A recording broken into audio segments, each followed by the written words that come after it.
அண்மை செய்தி. மதுரை மாநகராட்சி மேயர் இந்திராணியின் கணவர் பொன்வசந்த் கைது செய்யப்பட்டிருப்பதாக தகவல் கிடைத்திருக்கிறது.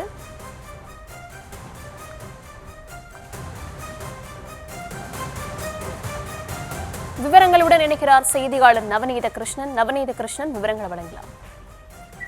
100 வார்டுகளை கொண்ட மதுரை மாநகராட்சியில் நடைபெற்ற வரி ஏய்ப்பு விவகாரம் தொடர்பாக பார்த்தோமேனால் தொடர்ந்து ராஜினாமா மற்றும் கைது உள்ளிட்டவைகளுடைய விவகாரம் விஸ்வரூபம் எடுத்திருக்கிறது. தற்போது அண்மை தகவலாக பார்த்தோமேனால் மதுரை மாநகராட்சியுடைய மேயராக இருக்கக்கூடிய இந்திராணி அவருடைய கணவர் ஏற்கனவே கட்சியிலிருந்து இடைநீக்கம் செய்யப்பட்ட நிலையிலே தற்போது இந்த 150 கோடி வரி ஏய்ப்பு விவகாரம் தொடர்பாக மத்திய குற்றப்பிரிவு போலீசாரால் தற்போது அவர் சென்னையில் கைது செய்யப்பட்டிருப்பதாக தகவல்கள் வெளியாகி இருக்கிறது.